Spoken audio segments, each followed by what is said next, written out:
Kremlin imelaani vikali kile ilichokiita mauaji ya viongozi wa Iran katika mashambulizi ya anga ya Marekani na Israel, siku moja baada ya shirika la habari la Fars la Iran kuthibitisha kuwa Ali Larijani, mshauri mwandamizi wa kiongozi mkuu wa zamani wa Iran Ali Khamenei, ameuawa mjini Teheran.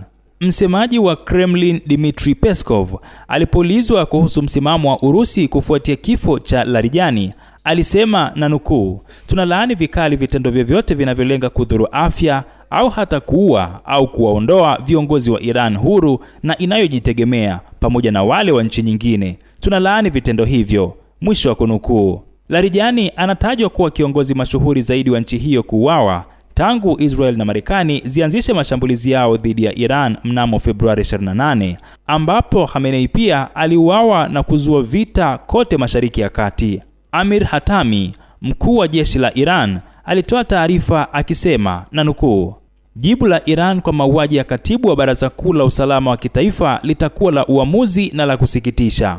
Katika tukio jingine, waziri wa ulinzi wa Israel Katz alitangaza siku ya Jumatano kuwa vikosi vya Israel vimemuua waziri wa ujasusi wa Iran Ismail Khatib. Katz alisema na nukuu, "Jana usiku waziri wa ujasusi wa Iran Khatib pia ameondolewa." Aliongeza kuwa mshangao mkubwa unatarajiwa siku nzima katika pande zote bila kutoa maelezo zaidi. Kifo cha Khatib kinafuatia mauaji ya afisa mwandamizi wa usalama wa Iran Ali Larijani na mkuu wa kikosi cha kujitolea cha Revolutionary Guard cha Basij.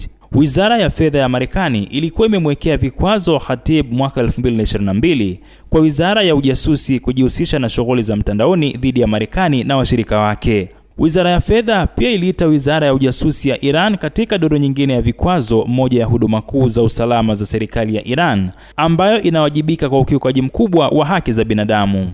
Katika hatua nyingine, wizara ya ulinzi ya Uturuki ilisema siku ya Jumatano kuwa NATO inapeleka mfumo mwingine wa ulinzi wa makombora wa Patriot wa Marekani katika jimbo la Adana kusini mwa Uturuki, ambapo wanajeshi kutoka Marekani na nchi nyingine wanapatikana katika kambi ya anga ya Incirlik.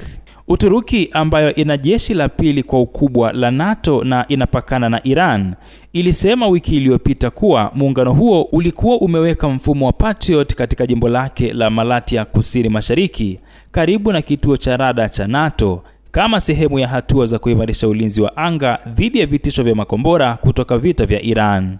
Abdul Nasser Mwita, Rubaa za Kimataifa.